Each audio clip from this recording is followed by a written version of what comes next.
ค้าหรือวิทยุท้องถิ่นเนาะที่ได้ถวายเวลาก็ต้องขอขอบคุณและอนุโมทนาผู้อำนวยการสถานีพร้อมกันนั้นก็ต้องขอขอบคุณเนาะตั้งเจ้าหน้าที่เครื่องเสียงเนาะตั้งเจ้าหน้าที่ที่คอยดูแลการรับการส่ง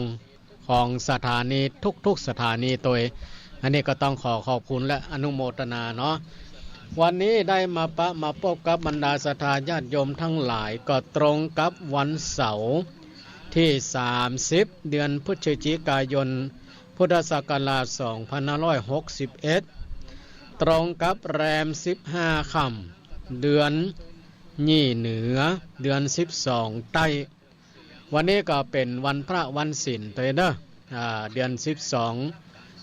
12ใต้หรือว่าเดือนยี่ก็ดับวันนี้พอดีดับวันนี้พอดีวันพุธนี้ก็เป็นวันที่ธันวาคมวันที่ธันวาคมแล้วก็ตรงกับเดือน3เนาะเดือน3ออก1ค่ำแล้วก็เป็นเดือนสุดท้ายของปีพุทธศักราช2567โดยเนาะเป็นเดือนสุดท้ายละเดือนสุดท้ายเดือนธันวาคมก็ตั้งแต่วันพุธนี้ฉะนั้นวันนี้ได้มาพบกับบรรดาศรัทธาญาติโยมทั้งหลายในรายการธรรมะเพื่อชีวีคือการดำเนินชีวิตที่มีธรรมะเป็นเครื่องยึดเหนี่ยวจิตใจเนาะได้มากับท่านทั้งหลายทุกวันเสาร์และโดยเฉพาะเมื่อมากับบรรดาศรัทธาญาติโยมในรายการธรรมะเพื่อชีวีนี่แล้วก็จะมีต่างน้องๆกลุ่มยุวพุทธสัมพันธ์วัดห้องกูกลุ่มยุวพุทธสัมพันธ์วัดห้องกูตำบลปางเงี้ยวอำเภอเวียงป่าเป้าจังหวัดเชียงรายก็ได้มาร่วมกิจกรรมในการเผยแผ่พระพุทธศาสนาทางสถานีตัวโดยจะได้มานำสวดมนต์แปลบทพุทธคุณธรรมคุณสังฆคุณบทปรงสังขารบทพระหุงคำคมคำสุภาษิตและก็บทแผ่เมตตาหลวงจะได้มาเป็นแกนนำเสียงปออุ้ยแม่อุ้ยปีป้าหน้าอาคนหนุ่มคนสาวในค่ำของคืนวันนี้ตัวก่อนที่เฮาจะรับจะนอนในค่ำของคืนวันนี้เฮาจะได้มาสวดมนต์แผ่พร้อมกับน้องๆพร้อมกับน้องๆตัวเนาะก็คิดว่าบรรดาญาติโยมทั้งหลายก็คงจะกินข้าวน้ำจำข้าวแรงกันเป็นที่เรียบร้อยแล้วเนาะบางคนก็วันนี้วันพระวันศีลนี่แม่ได้ไปสวดมนต์ปฏิบัติธรรมที่วัดอยู่นี่เนาะบางคนก็ยังบ่เสร็จเด้บางคนเพิ่นก็ไปร่วมปฏิบัติธรรมกันอยู่โดยเฉพาะก็ที่วัดพระบาทอุดมน้ำบ่อสาวาเนาะสถานที่ปฏิบัติธรรมทุกวันเสาร์เพิ่นจะมีการปฏิบัติธรรมเนาะแล้วก็อีกหลายๆที่เนาะอีกหลายๆที่เพราะฉะนั้นบรรดาญาติโยมบางครูบางท่านก็บอกว่าอีแม่ไปร่วมสวดมนต์อยู่เด้อนี่เนาะหรือบางครูบางท่านก็บอกว่าอีแม่จะไปร่วมงานข่าวดำอยู่เนาะงานข่าวดำในวัดในบ้านนี่ยังมีอยู่โดยเฉพาะก็คืนนี้ที่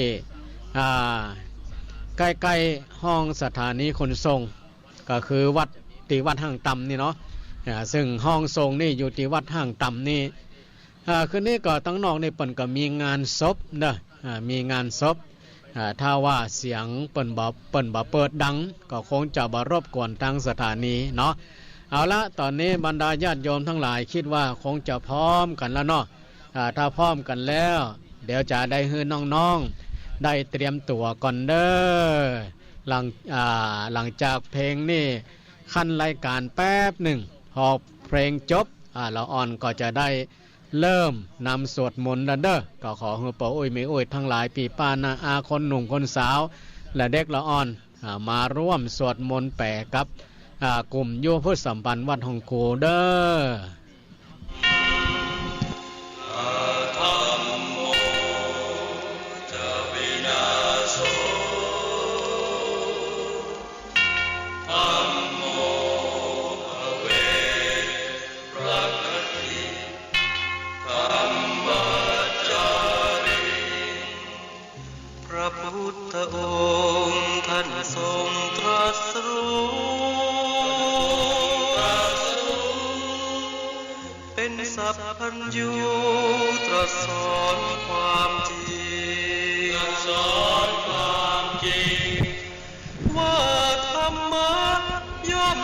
รักทุกสิ่ง กราบนมัสการพระคุณเจ้าทุกรูปทุกตนเจ้ากราบสวัสดีป่ออุ้ยแม่อุ้ยผู้ทรงคุณวุฒิชาติวุฒิและวัยวุฒิทุกท่านเจ้าคืนนี้พวกหนูกลุ่มยุผู้สัมพันธ์ว่าหลองกูจะมานำสวดมนต์ไปก่อนนอนบทพุทธคุณธรรมคุณสังฆคุณบทพาหุงทำนองสารพันยะพร้อมบทปรงสังขารมนุษย์เรา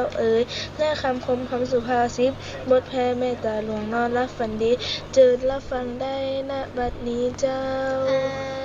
หังสัมมาสัมพุทโธภะคะวะอะระหังสัมมาสัมพุทโธภะคะวะพุทธังภะคะวันตังอะภิวาเทมิพุทธังภะคะวันตังอะภิวาเทมิกาสวะคาโตภะคะวะตาธัมโมสวะคาโตภะคะวะตาธัมโมธัมมังนามาสา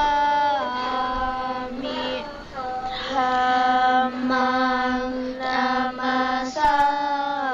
มิกาสุปฏิปันโน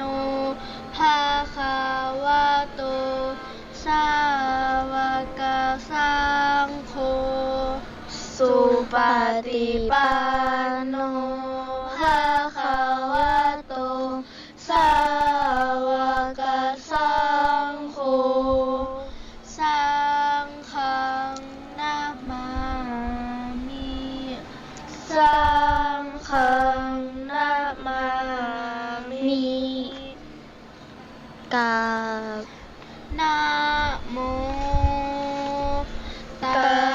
สสะภะคะวะโตอะระหะโตสัมมาสัมพุทธัสสะนะโมตัสสะภะคะวะโตอะระหะโตสัมมาสัมพุทธัสสะนะโมตัสสะภะคะวะโตอะระหะโตสัมมาสัมพุทธัสสะอิติปิโสภะคะวะอะระหังสัมมาสัมพุทโธวิชาจารณะสัมปันโนสุขโตโลกวิทูอนุตตโรปุริสธรรมสารถิสัทธาเทวมนุษย์สานังพุทโธภะคะวะติองค์ใดพระสัมพุทธสุวิสุทธสันดานตรัสมูลกิเลสมารบ่มีมนต์มีมอมมัวหนึ่งในพระทัยทานก็เบิกบานคือดอกบัวลาภี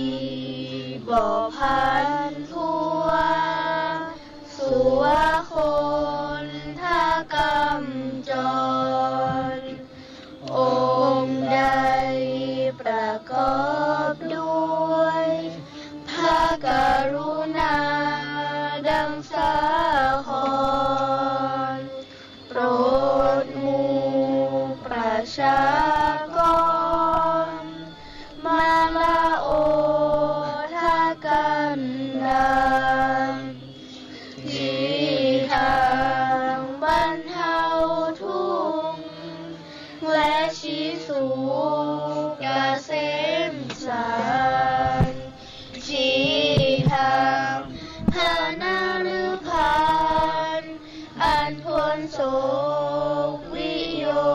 ภัยพร้อมเป็นจะพิทาจากสู่จาราวิมลใสเห็นเหตุที่ไกลไกลก็เจนโจกระจำจินกำจัดน้ำใจยาสันดานบาปแห่งชายหญิงสาโลกได้พึ่งพิงมาลาบาบำเพ็ญบุญข้าขอประนุษน้อมศิลเก่าบังคมคุณสามคุณทักการุณยาภาพนั้นนิรันดรกับสวาคาโตภาคาวตาธัมโมสันทิติโกอากาลิโกเอหิปัสสิโกโอปานายิโกปัจจตังเวทิตาโพวินโยหิติธรรมาคือคุณากรส่วนโชคสาธรดูดดวงประชีพชัชวาลแห่งองค์พระศาสดาจารย์ทรงสัตย์สันดานสว่างกระจ่างใจมนทางใดนับโดยมากผลเป็นแปดพึงโยนเป็นเก้ากับทั้งนฤพานทรงยาโลกอุดรพิสดารอันลึกโอฬารพิสูจน์พิเศษสุขใสอีกทางต้นทางคันไลนางขนานคานไขปฏิบัติปริยะเป็นสองคือทางดำเนินบุญคองให้ล่วงรู้ปองยังโลกอุดรโดยตรงข้าขอโอนอ่อนอุตมงค์นบธรรมจำนงด้วยจิตและกายวาจากาบสุปฏิปันโนภาคาวะโตสาวกสังโฆอุชุปฏิปันโนภาคาวะโตสาวกสังโฆยายาปฏิปันโนภาคาวะโตสาวกสังโฆสามีจิปฏิปันโนภาคาวะโตสาวกสังโฆยาทิทังจัตตาริปุริสายุคานิอาทาปุริสบุคลาเอสะภาคาวะโตสาวกสังโฆอาหุนายโยปาหุนายโยภาคินายโยอัญชลิกาลนิโยอนุตตรังปุญญเขตังโลกัสสติทรงในสาวกศาสดาและปฏิบัติมาแต่องค์สมเด็จพระควันเห็นแจ้งจตุศาสตร์เศษบันรู้ทางที่อันระงับและดับทุกภัยโดยเสด็จพระผู้ตรัสไตรปัญญาผ่องใสสะอาดและปราดมัวมองเหินหาทางข้าศึกบองบ่มีลำพองด้วยกายและวาจา ใจ เป็นเนื้อนาบุญอำไพซาแด่โลกายและเกิดพิบุญพูนพ้นสมยาเอารถทศพลมีคุณอานนท์อเนกนับเรือตาข้าขอนอบหมู่พระสราพบทรงคุณานุคุณประดุจลำพันธ์ด้วยเดชบุญข้าอภิวันพระไตรลักษณ์อันอุดมดิเลกดิลาไซจงช่วยขจัดโพยภัยอันตรายใดๆจงดับและกลับเสื่อมสูญกาพาหุมสาหาสมาธินินิตาสาวุธังตังพีเมฆารังอุทิตาโพราสเสนามาลังทานาทิธรรมมาวิธินาชิตาวามุนินโทตันเตชะสาภวตุเตชัยสิทธินิจจังปาเมื่อพระองค์ปารามาภูทาวิสุทธาศาสดาตรัสรู้อนุตตรสัมมาทินาโพธิบัลลังก์หุนมังสาภาสาภาหุภาหูวิชาวิชินขังขีคิลิเมขารปะทังข้าช่างเงียมกะเหินหานแสงเสสราหุทาปดีกาลคีจะร้อนรางตรุมพลพระโหนพายุหาบานพระสมุทานอมาหวังเพื่อผจญวรมุนีข้าสุชินนาราชากาปาพระโหนพายุหามาลามาเรือแม่ลายสูงด้วยเดชะองค์พระทศพลสุริมลละภัยบุญทานาทิธรรมมาวิธิกุลชาดานอมโนตาด้วยเดชะสังจวัจนะ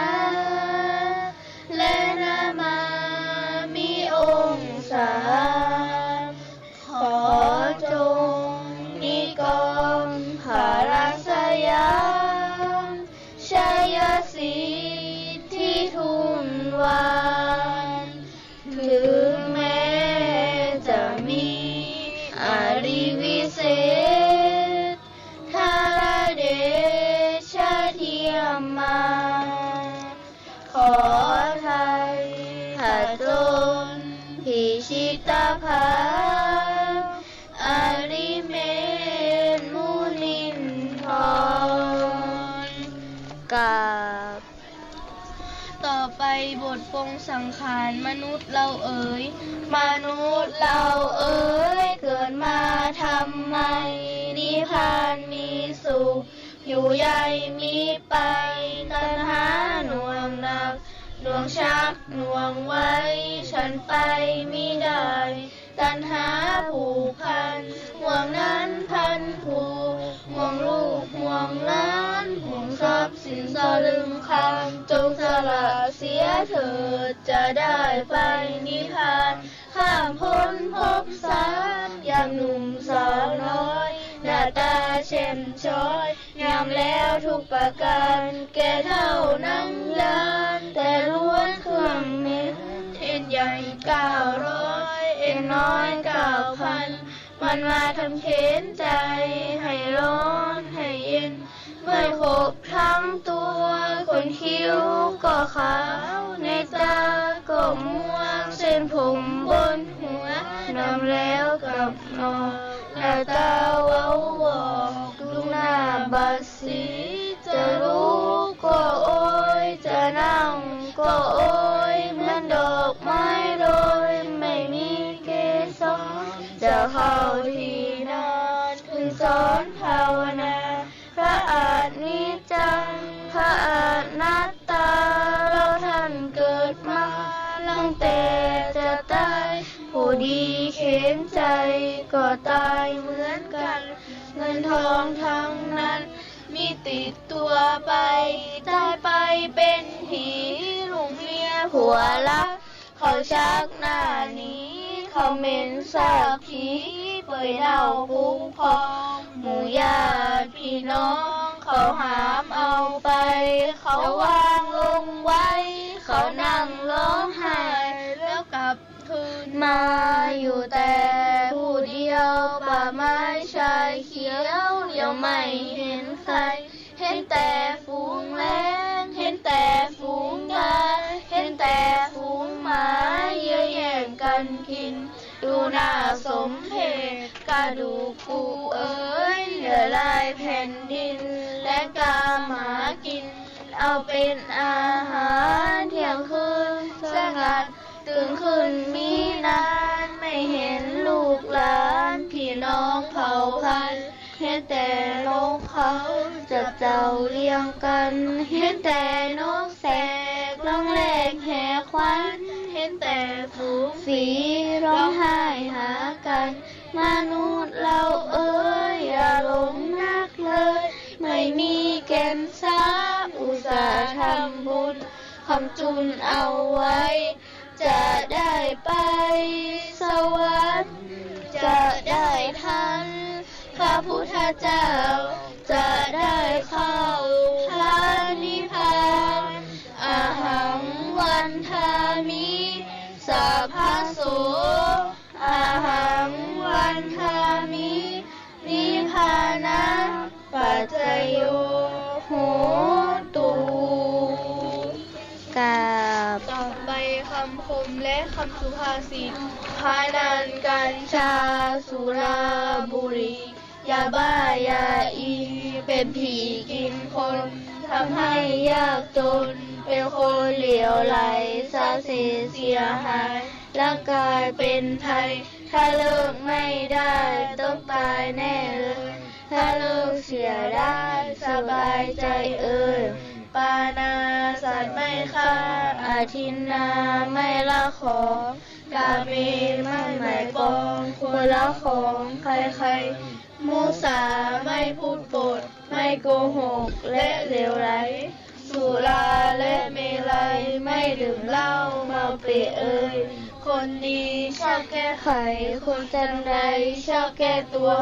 คนชั่วชอบทำลายคนมักง่ายชอบทิ้งคนจริงชอบทำคนละยำชอบติสูตรของคนเกิดเป็นคนคนให้ทั่วปากไม่ล้นปนไม่รั่วชั่วไม่เอาเมาไม่มีนี่คือคนตนเตือนตนของตนให้พ้นผิด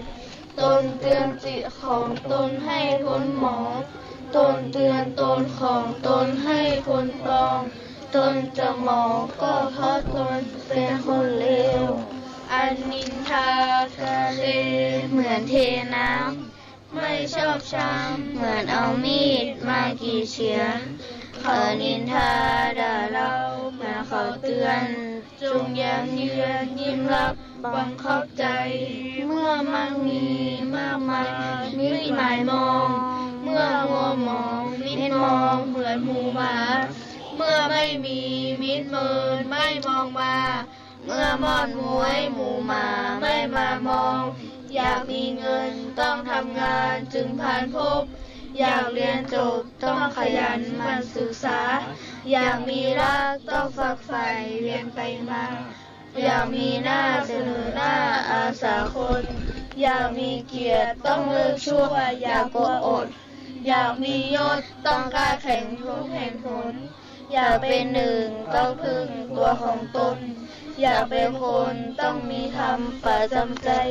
อย่าสังสอนควรนึกเสียวเดี๋ยวติดเอดส์นั่งสังเวชเอดส์และบาดขาดยาแก้ติดเข้าแล้วก็ต้องตายไว้ดวงแดงคิดให้แน่เดี๋ยวจะแย่แก้ไม่ทัน ถ้ามันเรียนอะไรก็ต้องรู้ ถ้ามันดูอะไรก็ต้องเห็น ถ้ามันทำอะไรก็ต้องเป็น ถ้าไม่เล่นมันแต่ทำจะจำเริญ ถ้าคานเรียนอะไรก็ไม่รู้ ถ้าคานดูอะไรก็ไม่เห็น ถ้าคานทำอะไรก็ไม่เป็น ต้องนำเคนเป็นขอทานเพราะคาน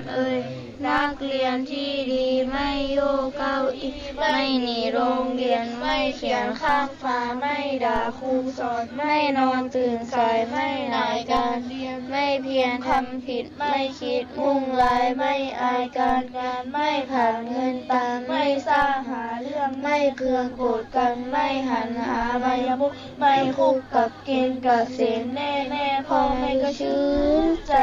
คุณครูก็ชื่นใจนักเรียนก็ชื่นใจต่อไปบทแผ่เมตตาหลวงนอนหลับฝันดีขอแผ่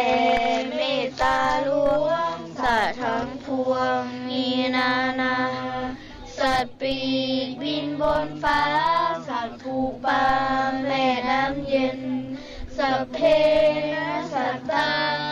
เวลาอย่าจ้องเวรสัตว์ตายหรือสัตว์เป็นจงอยู่เย็นสัทธาครสัพเพเทวดาพวกผู้ฆ่าขอวิงวอนลูกขาป่าดงดอนเพื่อสิ่งของสุขทุกวันสัพเพบุคลามนุสามารวมกันผิดใจโทษมหันต์อภัยกันมีเมตตาเจ้าแม่ธรณีทุกพื้นที่พาสุธาสัพเพบุริสาอิทิยามีทั่วไปเจ้ากรรมหรือนายเวรขอให้เป็นผู้มีชัยสัตว์น้อยหรือสัตว์ใหญ่อย่ามีภัยมาลาวินสัพเพหรือปีศาจผีพวกขาดอาหารกินพวกนี้น้ำตาลินบ่มีกินทรมานหรือเป็นพวกอดข้าวของพระเจ้าพิมพิสารพ่อแม่บ่ได้ทานตามสถานในวัดวาโชคดีพามาลัยพ่อแม่ให้ทำบุญมาทำบุญส่งไปหาได้เยียวยาอิ่มสมใจจำไว้อย่าทำบาปต้องถูกสาปเลือดลิ้นไหลทำบุญต้องเร็วไวถ้าช้าไปเสียใจเอ่ยสัพเพสัตตาสัตว์ทั้งหลายทั้งปวงที่เป็นเพื่อนทุกข์เกิดแก่เจ็บตายด้วยกันทั้งหมดทั้งสิ้นเวลาโหตุจงเป็นสุขเถิดอย่าได้มีเวรซึ่งกันและกันเลยพยาประชาโหตุจงเป็นสุขเถิดอย่าได้เบียดเบียนซึ่งกันและกันเลยสุขีคาโหตุจงเป็นสุขเถิดอย่าได้มีความทุกข์กายทุกข์ใจเลยสุขีอัตตานังปาริหารันตุจงมีความสุขกายสุขใจรักษาตนให้พ้นจากทุกข์ภัยทั้งหมดทั้งสิ้นเถิดข้าพเจ้าได้บำเพ็ญมาแล้วซึ่งบุญกุศลในคืนนี้ขอจงเป็นภาวะปัจจัยเป็นนิสัยนำสุขให้เกิดปัญญาญาณทั้งชาตินี้และชาติหน้าตลอดชาติอย่างยิ่งจนถึงความพ้นทุกข์คือพระนิพพานเถิดสาธุสาธุสาธุ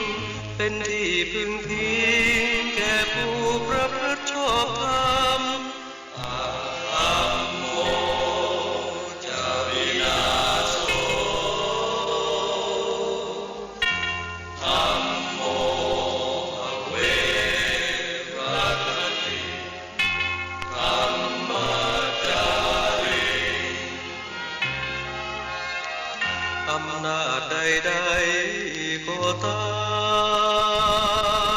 มย่อมถึงความพินาศถ้าขาดธรรมะประจำไม่มีใครอยู่ค้ำฟ้า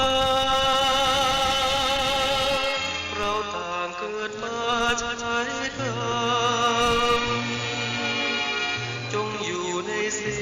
ลในธรรม อ้าวบรรดาศรัทธาญาติโยมครับ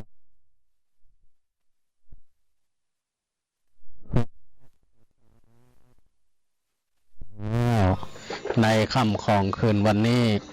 เราจะได้รับดีฝันดีเนาะรับดีฝันดีได้สวดมนต์เนาะได้สวดมนต์แปลได้แผ่เมตตาได้ปรงสังขารก็ครบสูตรเนาะ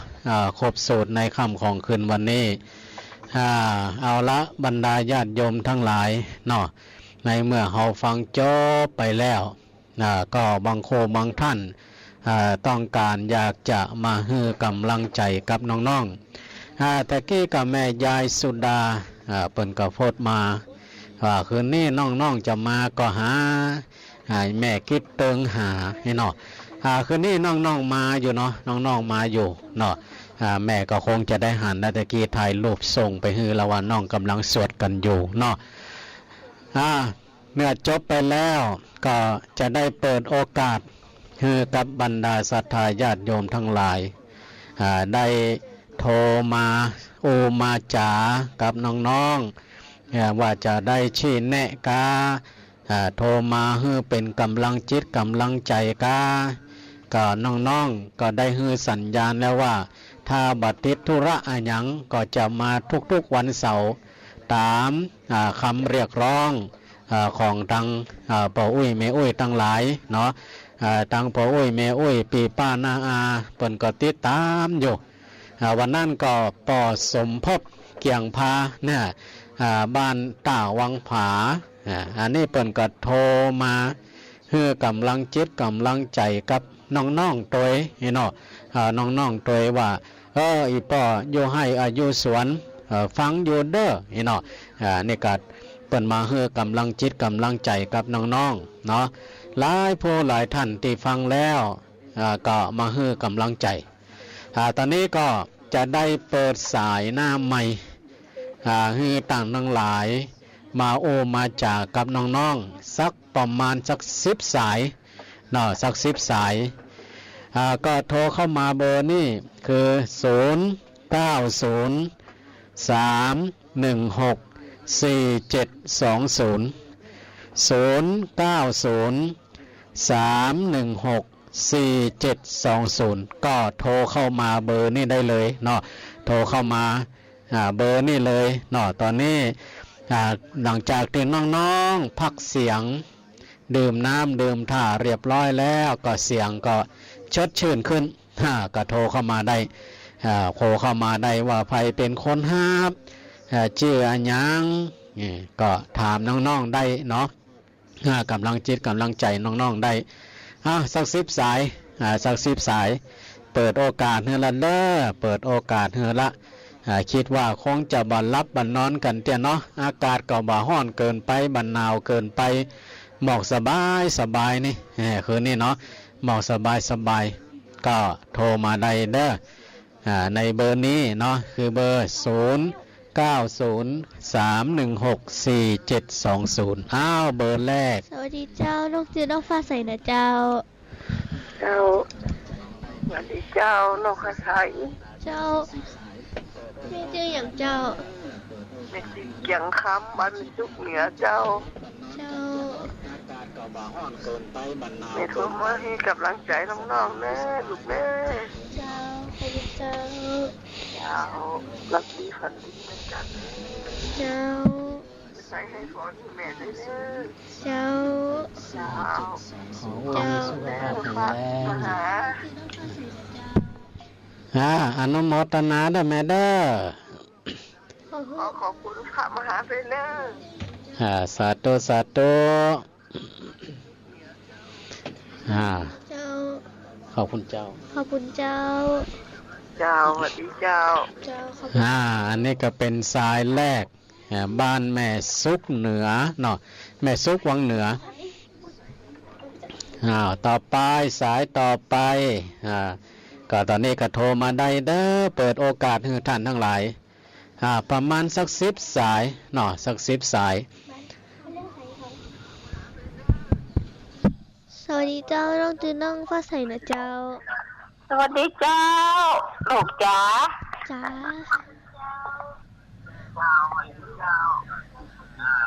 อุ้ยจืออย่างเจ้า แต่สลัดเจอซ่อนนะเจ้า เจ้า น้องจือหยังเจ้า น้องจือน้องฟ้าใสนะเจ้า เจ้าเสียงดีนะแม่เนาะ เจ้า เจ้าแม่ฟังจัดเจนดีนะแม่เด้อ เจ้า เอามีกำลังใจให้น้องนะแม่เด้อ เจ้า เดี๋ยวมาพบกันหมดแล้วแม่แหละ มาเหลือขาดคนหนึงค่ะ ค่ะ เจ้า ขอมีความสุขหนักๆนะแม่เด้อแม่กำลังใจให้น้องนะแม่เด้อ เจ้าขอบคุณเจ้า เจ้า เจ้า ขอบคุณหลาย เจ้า ๆสาธุพ่อมหาเจ้า สาธุสาธุที่โทรมานั่งลง สวัสดีเจ้าขอบคุณเจ้า เจ้าไว้สาทันมหาเจ้า อันนี้ก็สายที่2แม่ฉลาดแจ่ซ้อนเนาะอันนี้ก็โทรมาเพื่อเป็นกำลังจิตกำลังใจกับน้องๆเนาะก็โทรมาได้เนาะก็ขอประมาณสัก10 สายเดี๋ยวจะเข้าในช่วงที่2เนาะก็ในเบอร์0903164720เอาสายต่อไป สวัสดีเจ้าน้องจือน้องแก้มหน่อยเจ้า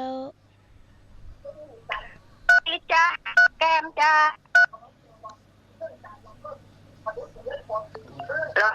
อุ้ยจืออะไรอย่างเจ้า ชื่อแม่สิคูณเจ้าจากทุ่งหน้าบ้านหนองรองตำบลบ้านเป้าอำเภอเมียงจังหวัดลำปางเจ้า เจ้าแมลงนี่อุ้ยกี่ข้าวแรงกับอย่างเจ้า สิข้าวกับแกงปีจานเจ้าน้องละเจ้า กินกะพัดกะเพราเจ้า เจ้าหนาวก็ปุ้น หนาวเจ้า อ๋อสวดหม่อนดีเจ้าแม่ก็สวดตัวเจ้า เจ้าขอบคุณเจ้าที่โทรมาให้เป็นกำลังใจ แม่ น้องเขา แม่เป็นกำลังใจให้น้องๆด้วยนะเขีย เจ้าน หนังสือเก่งๆนะกำลังใจให้ท่านพระมหาด้วยนะ สาธุเด้อแม่สีกล จัดตู้ท่านมหาเจ้า สาธุสาธุสวดมนต์ก่อนจะรับจะนอนวันนี้กับน้องๆเนาะ เจ้าเจ้า รับดีฝันดีเด้ออุ้ยเด้อก ำลังใจให้น้องๆนะ เจ้าขอบคุณที่โทรมาให้เป็นกำลังใจนะเจ้า เจ้าเจ้า ตัวแทนตังลำปางมาแล้วตัวแทนตังลำปางมาแล้วป้อสายต่อไปเนาะ สวัสดีเจ้าน้องจือน้องฟ้าใสเด้อเจ้า วันนี้ก็สำหรับนี่คุยของตลอดเนาะชวนเกิดคนที่นอ เอาไหม เจ้า น้องจิตหัวหน้าเนาะสวัสดีชัดเจนดีเนอะ เจ้าก ำลังใจให้ลูกนะลูกได้เป็นเด็กดีเด็กเป็นของมันศาสตร์เนอะลูกเนอะ เจ้าขอบคุณเจ้า พระคุณเจ้าให้สุขรักษาลูกหลานให้เจริญรุ่งเรืองชีวิตมีสุขเมื่อได้เป็นเด็กดีต่อไปเนอะ เจ้าขอบคุณเจ้า ครับแล้วไปสากับคำพระอาจารย์ด้วยนะ สาธุเด้อป้อ ลูกหลานให้เจริญรุ่งเรืองต่อไปนะลูกเอ้ย สาธุสาธุเนาะอันนี้ก็เป็นตัวแทนตั้งน่านเนาะตั้งน่านป้อนานประเสริฐป้อน้อยประเสริฐเนาะก็ได้โทรมาเป็นกำลังจิตกำลังใจให้กับลูกๆหลานๆเนาะสาธุเด้อป้อเด้อ เจ้าขอบคุณเจ้า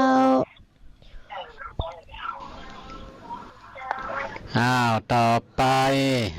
ปเนาะก็วันนี้ก็น้องๆก็ได้มาร่วมสวดมนต์แปด3 คนได้ไปสายต่อไป สวัสดีเจ้าน้องชื่อน้องน้ำน้อยนะเจ้า เจ้าแม่ฟังอยู่เด้อลูกเด้อ เจ้า ดักแม่น้อยกระโทกนะตำบลดงสายอำเภอเมืองลำปางนะลูกเด้อ เจ้า โอ้น้องสวัสดีเนาะเห็นแต่แจ้นะลูกเด้อ เจ้าขอบคุณเจ้า ทำมาเด้อทำมาหาแม่เป็นกำลังใจด้วยเด้อ อนุโมทนาเด้อแม่เด้อ เจ้าแม่น้อยกระโทกนะ แม่น้อยตาโทกเนาะเป็นตัวแทนของตังลำปางอีกสายหนึ่งเนาะแม่เนาะ เจ้า สา แม่ ธุ ฟังอยู่ตลอดแต่แม่บ่ได้โทรบ่ได้ อ๋อ เจ้าขอบคุณนะเจ้า เจ้าเป็นกำลังใจเด้อ เจ้าขอบคุณเจ้า เปิดโอกาสเนาะตอนนี้โทรมามาจากกับน้องๆได้เนาะน้องๆกำลังรอรับโทรศัพท์เนาะโทรศัพท์อยู่ก็โทรมาเป็นกำลังจิตกำลังใจจะชี้แนะก็ได้เนาะว่าเป็นอย่างใดจ้าการเร็วกะบัชัดเจนกะนะก็โทรมาได้เด้อตอนนี้ก็เปิดโอกาสเนาะเปิดโอกาสให้ท่านได้โทรเข้ามาในช่วงแรกของรายการธรรมะเพื่อชีวีเนาะธรรมะเพื่อชีวีคือการดำเนินชีวิตที่มีธรรมะเป็นเครื่องยึดเหนี่ยวจิตใจคืนนี้เฮาได้มาร่วมสวดมนต์แปลก่อนนอนกับน้องๆเนาะ สวัสดีเจ้าน้องจือน้องแก้มหน่อยเจ้า เจ้าอันนี้ยายบุญปั่นห้อยงูนะเจ้า เจ้า ม่วนลิแต่เสียงม่วนลิเนาะ เจ้าย ายเป็นกำลังใจให้นะเจ้า เจ้าชัดเจนดีกว่าเจ้า เจ้าชัดเจนดิเจ้าฝางพี่เจ้า เจ้า น้องกินข้าวกับหยัง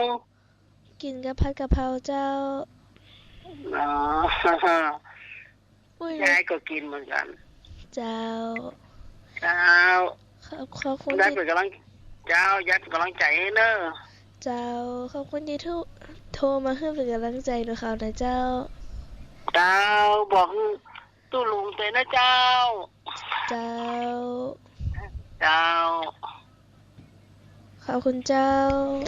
เจ้า อันนี้ก็พี่น้องศรัทธาบ้านห้วยงูในอำเภอฝางเนาะอำเภอฝางก็โทรมาเป็นกำลังจิตกำลังใจตั้งเปิ้นก็ฟังกันตั้งหลายเด้อฟังกันหลายวันนั้นก็มีโอกาสได้ไปแอวเนาะได้ไปแอวได้ไปปะญาติโยมหลายตีเนาะถึงห้วยงูในก็เข้าไปในตัวหลายหมู่บ้านเด้อวันนั้นไปแอวนะไปตัวตุลุงดอยเนาะแล้วก็ขออนุโมทนากับแม่อุ้ยมีเตอเด้อแม่อุ้ยมีตัวอันนี้ก็บ้านปังปอยวันนั้นก็ไปแวะแอวหาเนาะไปแวะแอวหาอันนี้ก็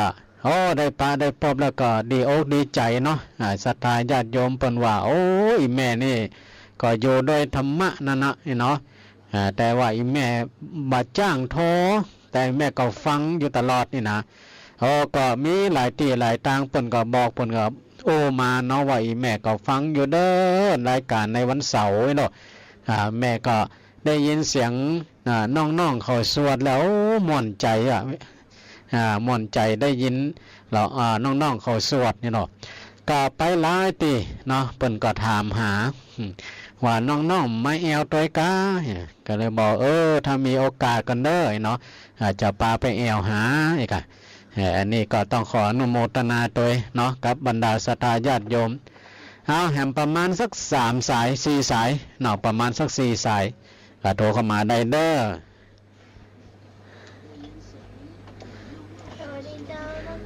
สวัสดีเจ้าน้องจือน้องฟ้าใสนะเจ้า เจ้า อันนี้แม่วิไลพรหมโลกลูก เจ้า แม่เป็นกำลังใจให้ลูกเด้อ เจ้าอุ้ยสบายดีก็เจ้า ก็ยังบ่ดีเรียนแต่ลูก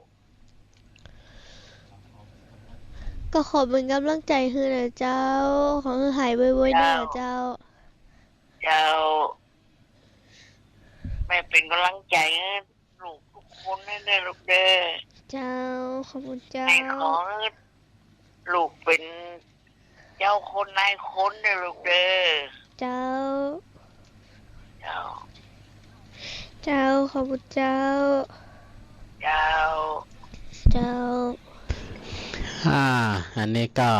แม่อุ้ยไลพรหมโลกเนาะ เจ้า อันนี้ก็โทรมาเป็นกำลังจิตกำลังใจให้กับลูกหลานๆเนาะให้กับลูกหลานๆก็ได้มานำสวดมนต์แปลทุกๆวันเสาร์เนาะอันนี้ก็ด้วยแรง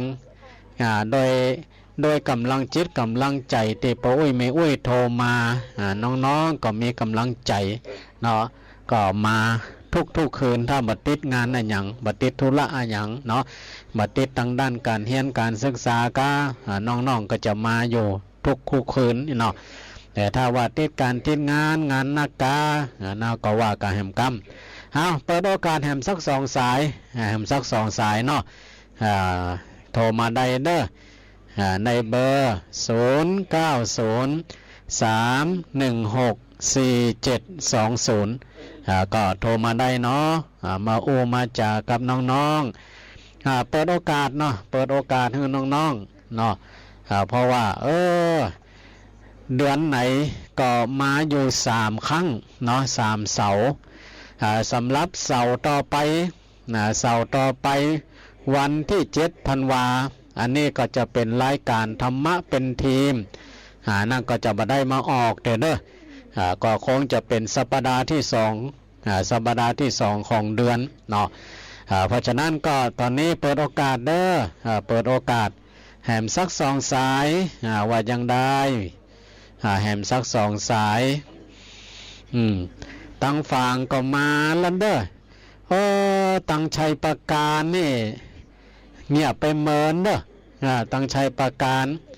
แต่เปิ้นกับเฟซกับไลน์มาอยู่เนาะหรือตั้งเป้าเนาะตั้งเป้าก็คงจะได้ยินได้ฟังอยู่เนาะหลายที่หลายแห่งเนาะตั้งเจียงไฮ้นี่ก็ตั้งแม่สายแม่จันดอยหลวงตั้งเทิงตั้งเมืองพานตั้งดงบดาตั้งแม่ลาวความจริงเพิ่นก็ฟังกันนักกันหลายนะเนาะ8 จังหวัดภาคเหนือตอนบนที่เพิ่นติดตามฟังแล้วก็ที่เพิ่นติดตามฟังนี่8 จังหวัดภาคเหนือตอนบน30 กว่าสถานีโดยเฉพาะก็สถานีของคุณโยมดารุณีคุณโยมดารุณีที่เพิ่นได้นำสัญญาณนี่ออกไปทั่วเนาะออกไปทั่ว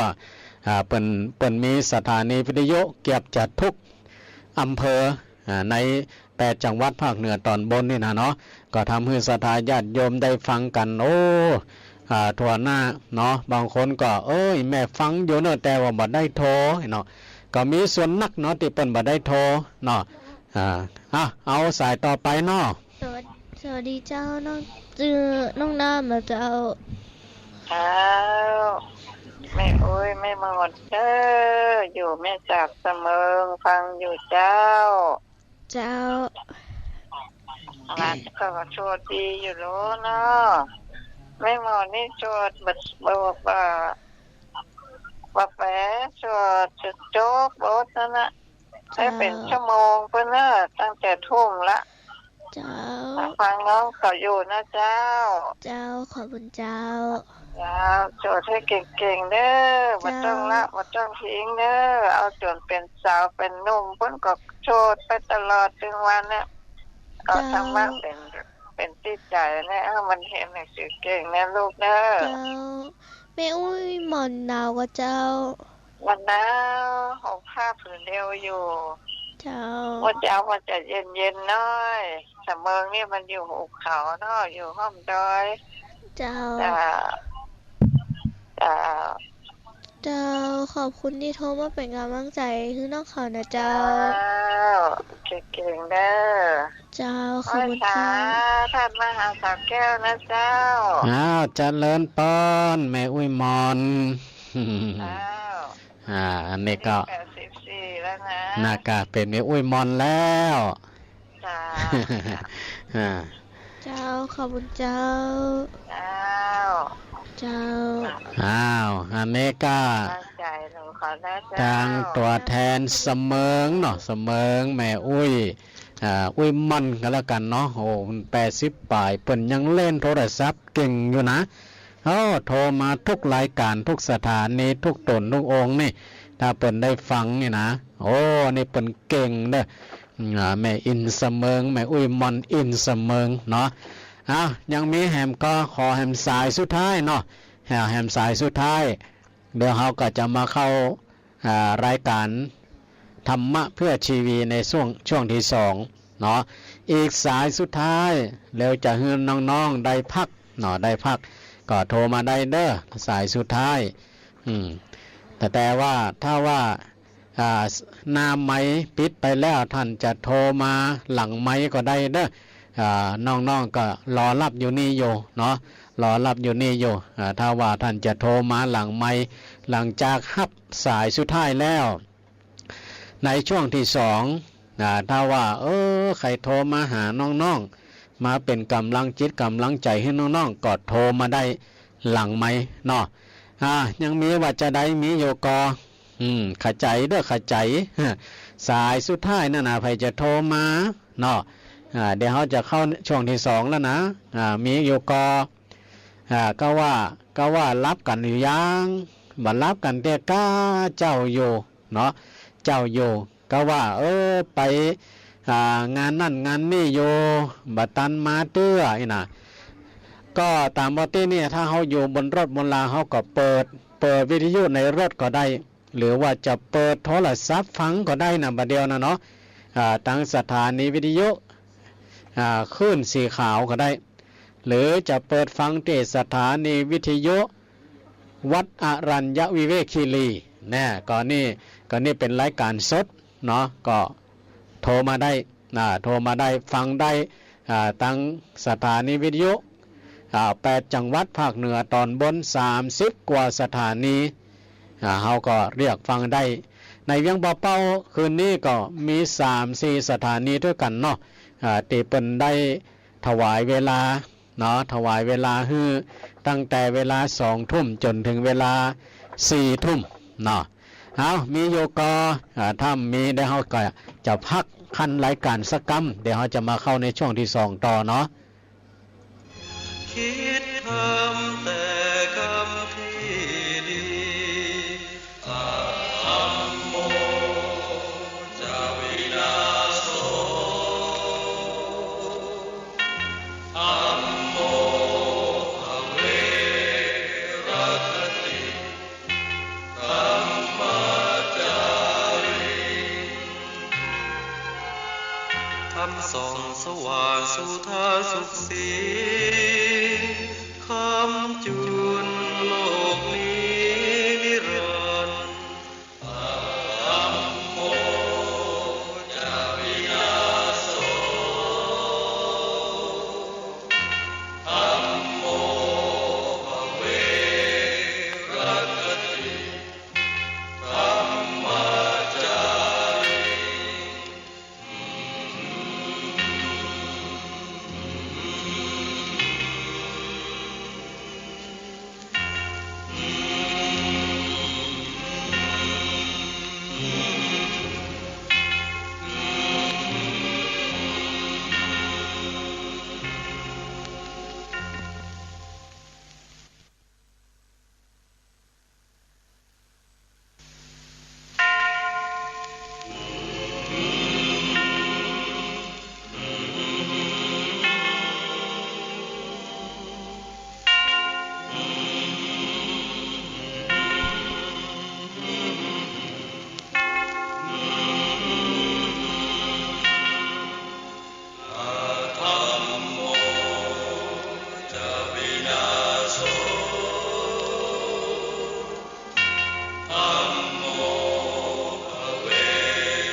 สอนความจริงว่าธรรมะย่อมชนะทุกสิ่งเป็นที่พึงพิงแก่ผู้ประพฤติชอบธรรม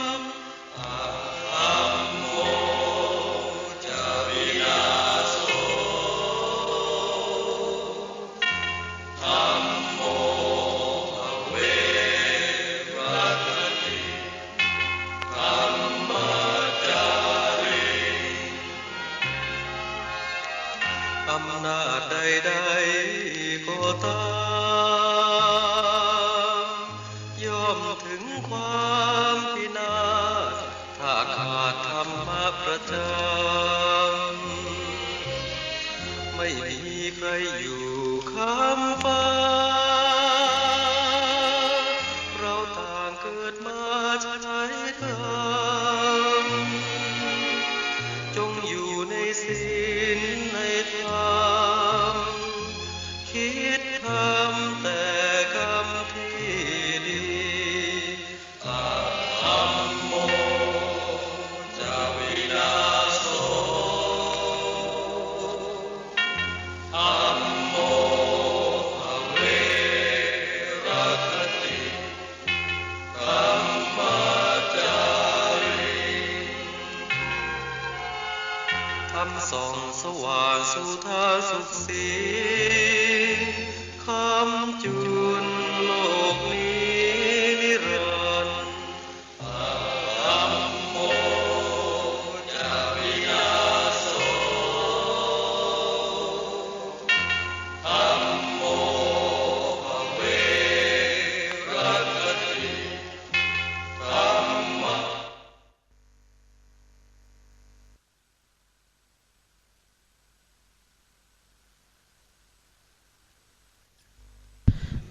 เอาละตอนนี้ หลังจากพักเสียงฉันน้ำสันทาเรียบร้อยแล้ว ก็เฮาก็มาเข้ารายการช่วงที่สองของรายการธรรมะเพื่อชีวีจึงจะได้มาสรุปเกี่ยวกับนิทานเรื่องเมืองกายนครเป็นอย่างไรเห็นเนาะ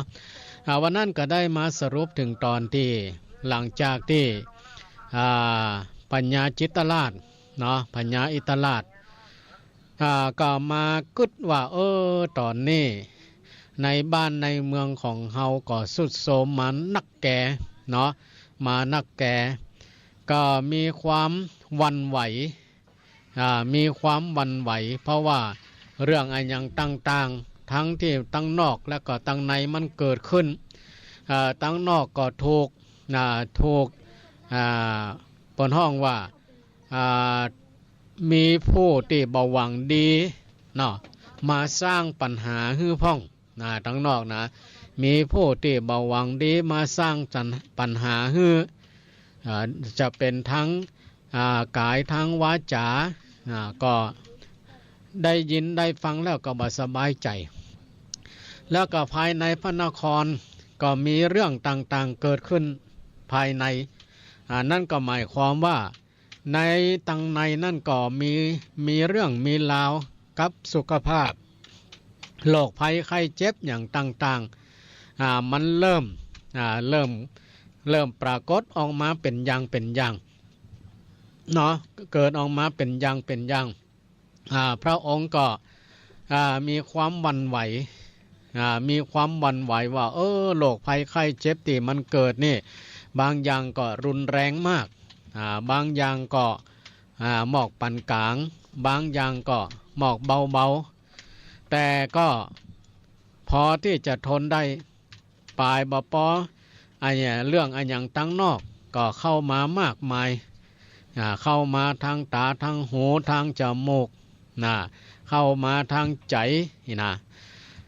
เมื่อพระองค์เกิดความหวั่นไหวอย่างก็หลวงสติซึ่งเป็นโหราธิบดีท่านก็มาพิจารณาว่าถ้าเป็นอย่างก็คงจะบ่จ้าบ่เมินละบ่จ้าบ่เมินละ ในเมืองใหญ่ๆคือเมืองกายนครนี่จะต้องเกิดเหตุแน่นอนจะต้องเกิดเหตุแน่นอนบ่อย่างใดก็อย่างหนึ่งนะถ้าเพราะว่าพญาจิตตราช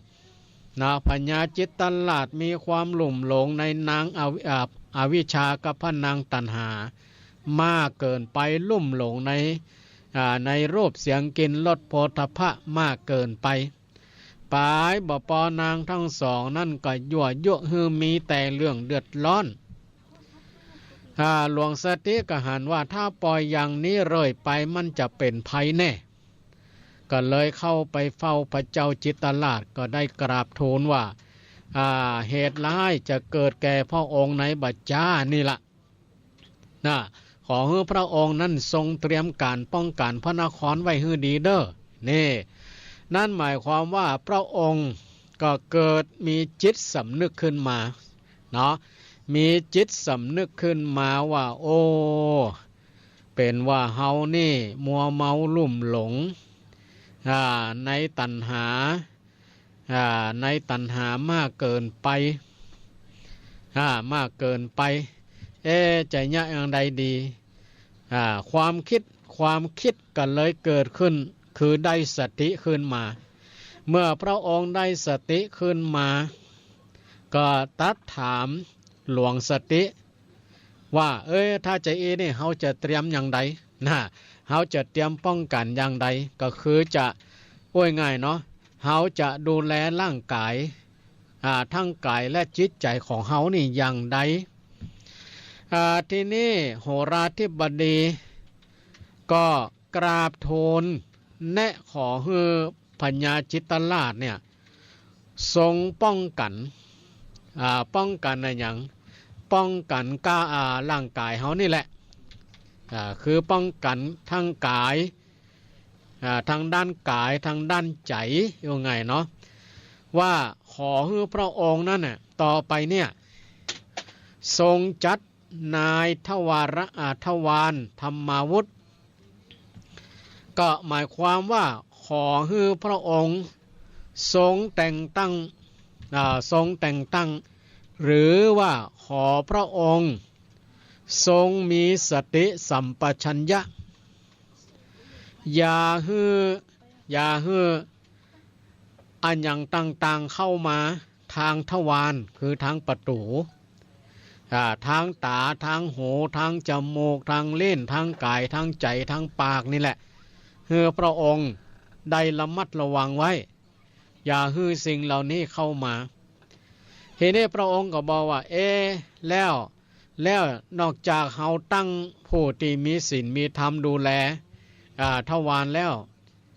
ก็พระองค์ต้องเป็นต้องมั่นอยู่ในศีลในทานด้วยเนาะต้องตั้งมั่นอยู่ในศีลในทานก็คืออยู่ในศีลในทานแล้วก็มารักษาพระนครก็คืออยู่ในศีลในทานเพื่อจะรักษาร่างกายกว้างศอกยาววาหนาคืบเนี่ยว่าจะนอกจากนั้นแล้วจะต้องทำอะไรอย่างนอกจากนั้นแล้วก็ขอให้พระองค์นั้นได้สวดมนต์ได้สวดมนต์ภาวนาแผ่เมตตาไปในสรรพสัตว์ทั้งหลายพระองค์อย่าได้หลงไหลในนางอวิชชาและพระนางตัณหามากเกินไปขอให้ผ่อนเบาไว้พ่องในรูปเสียงกลิ่นรสโผฏฐัพพะสัมผัสอย่างต่างๆเนี่ยถ้าบัจจานแล้วพระองค์ก็จะบ้านเมืองก็จะเสื่อมนั่นหมายความว่าร่างกายเนี่ยก็จะเสื่อมถ้าเขาจะง่ายเนาะจะดูจะกินจะดมจะสัมผัสอันอย่างต่างๆนั่นก็ขอให้คัดกรองดีๆก่อนอาหารอันใดที่มันบ่มีประโยชน์อาหารอย่างใดที่มันมีโทษมันบ่มีประโยชน์ทำให้สุขภาพร่างกายทรุดโทรมเร็วเช่นสิ่งของมึนเมาต่างๆสิ่งของมึนเมาต่างๆที่ทำให้สุขภาพกายสุขภาพใจมันเสื่อมโทรมเร็วนั่นก็ต้องเว้น สิ่งที่มันผ่านทางมาทางตาทางตาอย่างบัดเดียวเนี่ยอันอย่างที่มันผ่านมาทางตา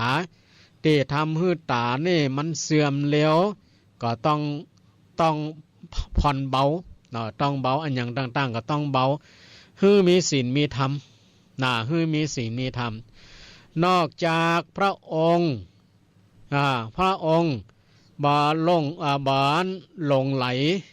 ในพระนางอวิชชาและนางตัณหาแล้วพวกที่ส่วนพวกที่เป็นพวกพ้องของพระนางตัณหา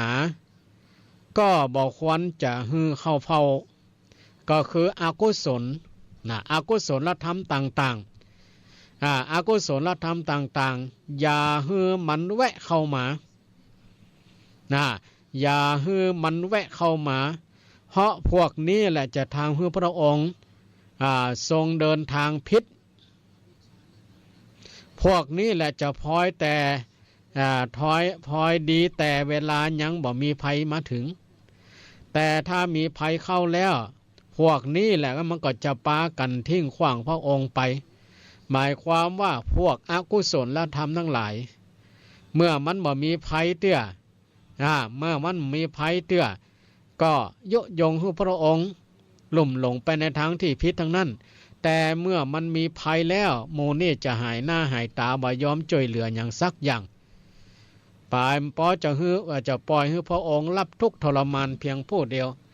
นั้นหมายความว่าสิ่งต่างๆเหล่านี้จะเป็นรูปเสียงกลิ่นรสโผฏฐัพพะสัมผัสอย่างต่างๆเมื่อพระองค์ล้มป่วยได้รับทุกเวทนาถึงขั้นที่ว่าเป็นคนไข้ติดเตียงนี่นะโมนี่มันก็จะปากันหนีห่างหมดหนีห่างหมดละเพราะฉะนั้นเมื่อปัญญาจิตลาภก็ได้สดับฟังข้อชี้แนะจากหลวงสติโหราธิบดีที่มาได้กราบทูลเหตุการณ์อย่างอันพระองค์ก็มามีความรู้สึกละอาย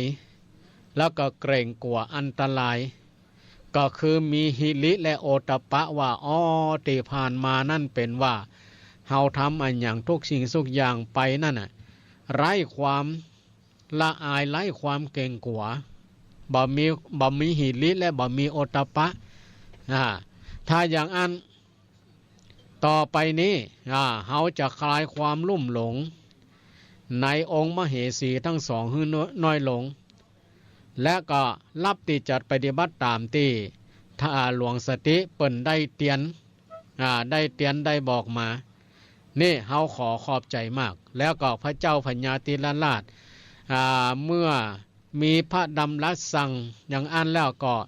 ได้ตั้งเสนาธรรมาวดเพื่อป้องกันพระนคร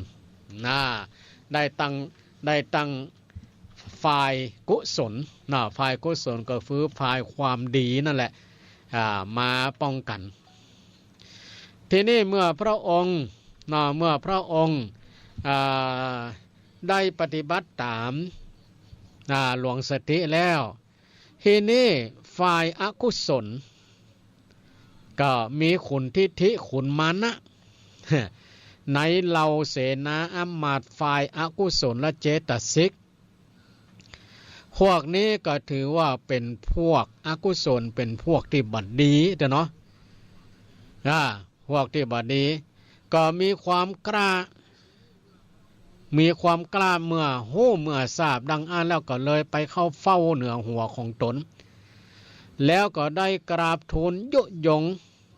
พระเจ้าจิตรราชว่าโอ้พระองค์อย่าได้ทรงท้อถอยพระองค์บ่ต้องเกรงกลัวอันอย่างทั้งหมดพระองค์จงทรงไว้ตัวตามเยี่ยงกษัตริย์ก็คือขัตติยมานะบอกควันที่พระองค์จะทรงยอมทำตามกำเพชรทุนของไผ่ได้ง่ายๆมันจะทำให้เสื่อมเสียพระเกียรติพระองค์จะทรงกว่าอย่างกับข้าศึกเพียงเล็กๆน้อยๆเอาละตอนนี้จิตฝ่ายอกุศล จิตฝ่ายอกุศลมันก็เริ่มขึ้นละเนาะในตัวของเฮานี่ก็คือมันมีทั้งดีและบดีแหละเมื่อตัวบดี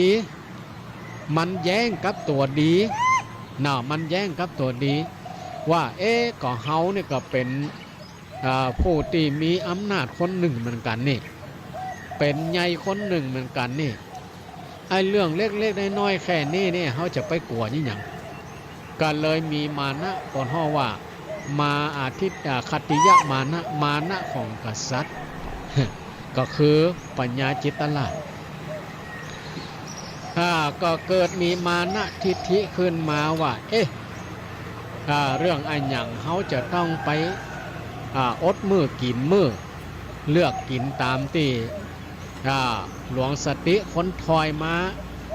าโอยุยงเฮาอีหลอนี่ทีนี้พระนางอวิชชากับพระนางตัณหากับมาอู้เสริมแห่มว่าโอ้ทูลกับมอมแก้วทูลกับมอมแก้วพระองค์เป็นผู้ที่มีบุญญาธิการจะหาผู้ใดที่เสมอเหมือนบ่ได้ทุกวันนี้พระองค์ก็เสวยแต่ความสุขปานเพราะพระองค์จะประสงค์สิ่งใดก็ได้สมความปรารถนาทุกประการพระองค์มีเงินมีทองมีอำนาจจะอดมือกินมือมันนี่หยังเงินทองของพระองค์ก็มีมากไม้ไกลกองกินจาดนี่ก็ยังหมดเสียงท่านจะมีภรรยากี่คนจะก็ได้ท่านจะกินหมูเห็ดเป็ดไก่หยังก็กินได้เงินมีอย่างจะกลัวอันยังแค่โรคภัยไข้เจ็บเล็กๆน้อยๆถ้าพระองค์เป็นอันยังก็เงินมีเบอร์ยังเงินมีเบอร์ยังก็ไปยุบไปยาเอากะไปหงยกหงยาเอากะนี่โดยมานะทิฏฐิมันก็เกิดขึ้นว่าเขาก็เป็นคนรวยคนมีคนใหญ่คนโตคนหนึ่งนี่จะกลัวอันยังแค่ค่าซึกเล็กๆน้อยๆนี่หรอก็เกิดมีมานะทิฏฐิขึ้นมาเห็นล่ะเมื่อมีมานะทิฏฐิอย่างแล้วพระองค์ก็เลยทรงขับไล่หลวงสติคือออกไปและปลายบ่ปอว่าบรรดาเสนาที่ซื่อสัตย์บรรดาเสนาอำมาตย์ทั้งหลายฝ่ายกุศลที่ซื่อสัตย์เนี่ยตอนนี้ก็บอกกล้าที่จะมาทูลเตียนพระเจ้าจิตตลาดเพราะตอนนี้ฝ่ายอกุศลมันตั้งเนื้อตั้งตัวขึ้นมาเห็นก็เลยทำให้ฝ่ายกุศลนั้นลบหนีไปนี่แหละทิฏฐิมานะทีนี้ปัญญาจิตตลาดก็ตอนนี้ก็ซ้ำลุ่มหลงในพระนางตัณหาและนางอวิชชามากกว่าเดิมอีกจนบ่ได้เสด็จออกตรวจตาพระนครทรงมกมุ่นอยู่กับอบายมุขเช่นสุรานารีกับเสนาที่เป็นพานบ่เป็นอันปฏิบัติราชกิจที่ถูกกีดขวางอันหยังละเดี๋ยวนี้นะก็คือไปมกมุ่นอยู่กับอบายมุขกามคุณอันหยังต่างๆล่มหลงอยู่ในลาภยศสรรเสริญความสุขแห่งนี่ทีนี้เมื่อเป็นอย่างนี้เมื่อปัญญาจิตตลาดทรงลุ่มหลงมัวเมามกมุ่นอยู่ในอบายมุขอย่างนี้ก็ทำให้เราพญาธิทั้งหลายเราพญาธิทั้งหลายก็เริ่มแทรกเข้ามาในกายนครโดยง่ายเข้ามาทางใดตอนนี้เข้ามาทางตาเข้ามาทางหูเข้ามาทางจมูกเข้ามาทางปากเข้ามาทางกายสัมผัสเข้ามาทางใจนี่เราพญาธิที่เป็นข้าศึกต่างๆนั้นหมายความว่าพระองค์ทรงกินทรงเสพทรงเสวยทุกสิ่งทุกอย่างโดยบัดเลือกว่าสิ่งนั้นจะมีคุณมีโทษอย่างใดดีอย่างไรบ่ดีอย่างไรบ่ได้คิดเอาเข้าทุกอย่างเข้าทุกอย่างเมื่อเป็นอย่างนี้แล้วก็ทำให้ในเมืองกายนครเต็มไปด้วยเหล่าพญาธิทั้งหลายที่เป็นไส้ศึกเข้าไปสถิตอยู่ใน เมืองกายนครไปอยู่ที่ไหนพ่องไปอยู่ที่ไหนพ่องไปอยู่ที่ผมพ่องไปอยู่ที่ตาพ่องไปอยู่ที่หูพ่องไปอยู่ที่ปากพ่องไปอยู่ในส่วนร่างกายต่างๆไปอยู่ตามข้อแขนข้อศอกข้อเท้าข้อมือข้อเล็บนะไปอยู่ตามตับไตไส้พุงต่างๆเพราะฉะนั้นโรคต่างๆเหล่านี้แหละมันก็เลยเข้ามาอยู่ง่ายในเมืองกาญจนครเพราะบ่มีการป้องกันเนาะบ่มีการป้องกันพระนครประตูทุกช่องเปิดรับเอาเหล่าพญาธิทั้งหลายบ่โหกี่ร้อยกี่พันกี่หมื่นกี่ชนิดกี่แสนเข้ามาแทรกอยู่ในกายของเฮาในกายตอนนี้แหละท่านทั้งหลายเมืองกาญจนครมันจะเป็นอย่างไรจะสุดโทรมไปมากน้อยแค่ไหนนั่นก็คือร่างกายกว้างศอกยาววาหนาคือของเฮานี่มันจะเริ่มเสื่อมไปละจะเริ่มโทรมไปละเริ่มเสื่อมเริ่มโทรมไปละความอ่อนแอมันเริ่มเข้ามาแทนความเข้มแข็งต่างๆละตอนนี้เนาะเมื่อเป็นอย่างนี้เอาละตอนนี้เขาพักเมืองกาญจนครไว้ก่อนทีนี้ก็มากล่าวถึงเมืองมรณานครคือมรณนครนครแห่งความตายอันนี้ก็ถือว่าเป็นเมืองใหญ่เมืองหนึ่งเมืองมรณานครนี่จะมีพญามัจจุราชพญามัจจุราชของนครนี่อยู่พญามัจจุราชชื่อนี้เปิ่นว่าถ้าได้ยินได้ฟังไปถึงไหนผู้คนทั้งหลายจะกลัวไปทั่วเนาะคำว่าพญามัจจุราชเนี่ยเพราะว่าพญามัจจุราชนี่เปิ่นว่าถ้าได้ลงโจมตีเมืองใดแล้วเมืองนั่นต้องย่อยยับทันทีต้องย่อยยับทันทีเพราะพญามัจจุราชเนี่ยบ่มีรักบ่มีเกลียดไขไผจะเอาเงินเอาทองกอบโกยมาถวายเพียงใดพระองค์ก็บ่ยินดีหรือไผจะไปลบอยู่ที่ใดอยู่ที่ไหนหากพระเจ้ามัจจุราชต้องการตัวก็บ่พ้นเงื้อมมือพญามัจจุราชไปได้พญามัจจุราชเจ้าปนเฮาว่าเจ้าแห่งความตายถ้าต้องการเอาชีวิตไผจะเอาชีวิตไผคนนั้นแม้แต่จะลบจะลีกจะลี้จะมีเงินมากมายกายกองเพียงใดก็บ่สามารถที่จะลบหลีกลี้ไปได้จะเอาเงินมาแลกขอชีวิตก็บ่ได้เพราะท่านเป็นคนเที่ยงธรรมเที่ยงตรงเที่ยงธรรมเที่ยงตรงบ่มีฮักบ่มีจังไผนี่ทีนี้เมื่อเป็นอย่างนี้แล้วพญามัจจุราชนอกจากพระองค์จะเป็นใหญ่แล้วยังจะเป็นใหญ่แล้วนะพระองค์ยังมี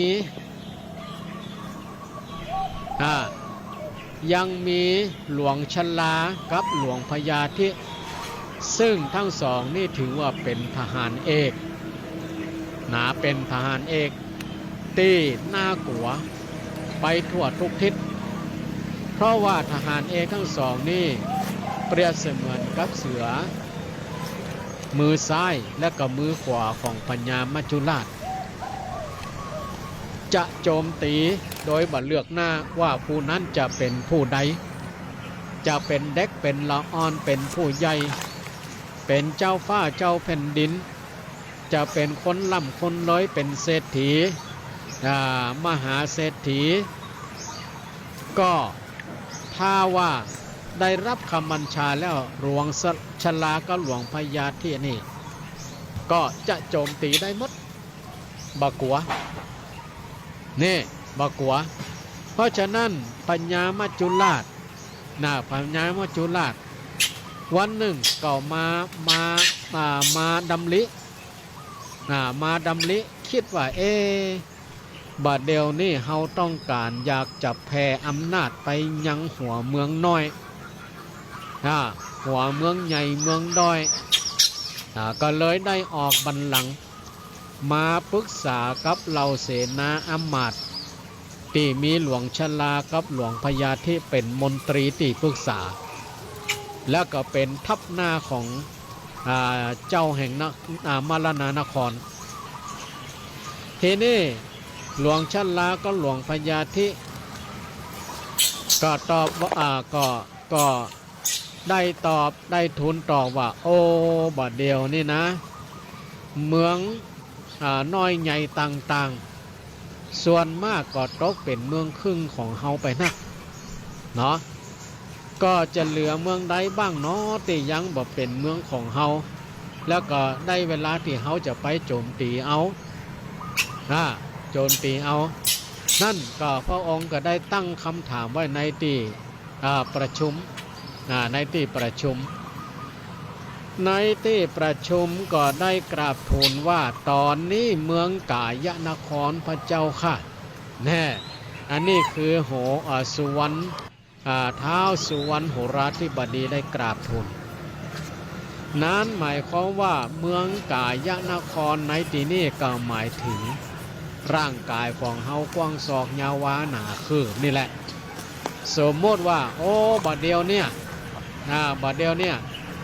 เมืองไอ้จันตะเลไอ้เมืองไอ้จันตะเด้อสมมติคนนั่นชื่อว่าจันตะเมืองไอ้เอิบเด้อสมมติคนนั่นชื่อไอ้เอิบบัดเดียวนี่มันนอนแอบแฮบอยู่หั่นน่ะมันนอนแอบแฮบอยู่หั่นน่ะพอมันก็เสื่อมโทรมนักแก่ร่างกายโอ้บัดเดียวนี่เฮาน่าจะได้เวลาละจะเอาเมือง2เมืองนี่มาเป็นเมืองคืนหื้อได้ละไอ้ล่อเมืองคืนหื้อได้ละเพราะบัดเดี๋ยวนี้มันเสื่อมโทรมไปขนาดละไอ้ล่อก็ในเมืองเนี่ยปัญญาจิตตลาดก็ลุ่มหลงในอบายมุขมากแล้วก็เป็นโอกาสที่ว่าเขาจะยึดครองพระนครนั้นหมายความว่าทั้งสองนายที่ว่าไปเด็กกี้เนี่ยสมมตินะโอ้ไอเอิบกับไอนี่เนี่ยมาเดียวนี่วัดบ่เข้าเล่าบ่ขาดบาดบ่ใส่กุ้มไก่บ่ละเผอใจศีสาวะพระเป็นปฏิทินเพราะว่าเรื่องถ้าไปโอ้เรื่องบุญเรื่องการฮื้อตานเรื่องการรักษาศีลเรื่องการเจริญสมาธิภาวนามันตึมเอาแต่ถ้าว่าเอาวันนี้เขาจะไปไล่เล่าบ่จะไปล่าสัตว์บ่นี่เนาะ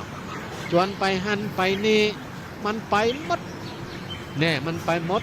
ไอเรื่องดีเรื่องบุญเรื่องกุศลบ่สนใจเนี่ยไอนี่มันบ่สนใจเรื่องบุญท้าวเวสสุวรรณท้าวเวสสุวรรณก็มาเปิดบัญชีหนังไก่ละหนังหมาละว่า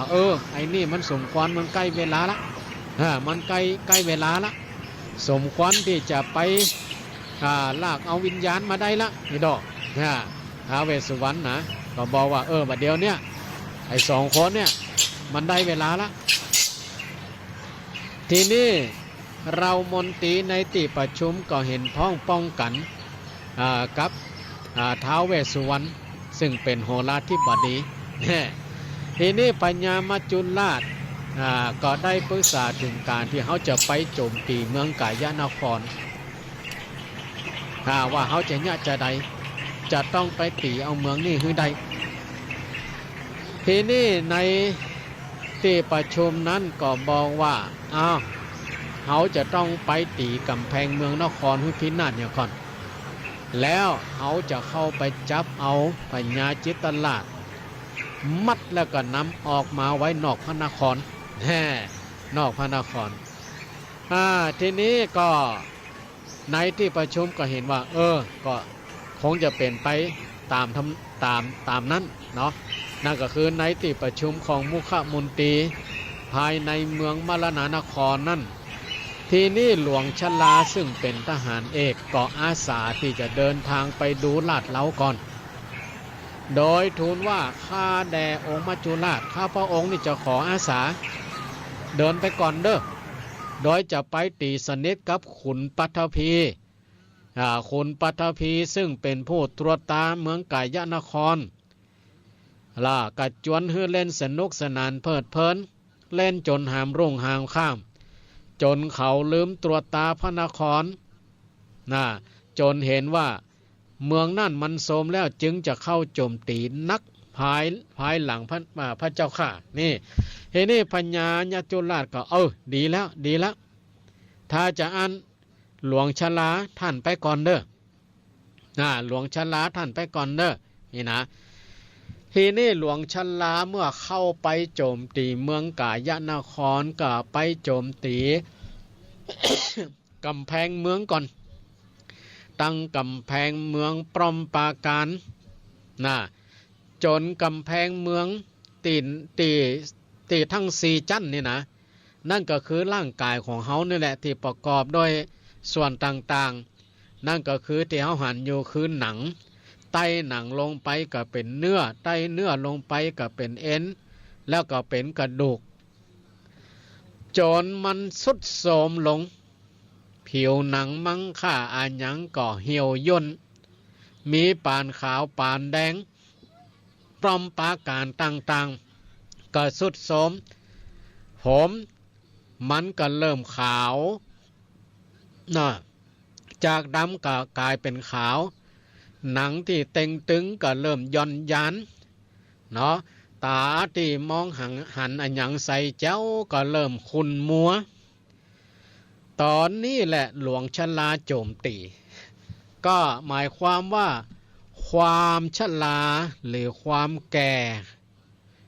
ความชราหรือว่าความแก่มันได้ปรากฏตัวขึ้นมาแล้วเพราะฉะนั้นถ้าไผ่อยู่ในวัยแก่วัยชรานี่ก็จะเริ่มหู้ขิงละแต่บางคนก็ยังบ่หู้ขิงเด้อนะว่ายอมรับความจริงเด้อผมดำผมขาวก็ไปย้อมให้มันดำเนี่ยนี่หรอหนังที่มันย่อนยานก็ไปทำศัลยกรรมให้มันเต่งตึงเนี่ยจักให้มันตึงเนี่ยอันใดที่มันย่อนยานกับมันมีมากเกินก็ไปเอาออกเนี่ยแล้วก็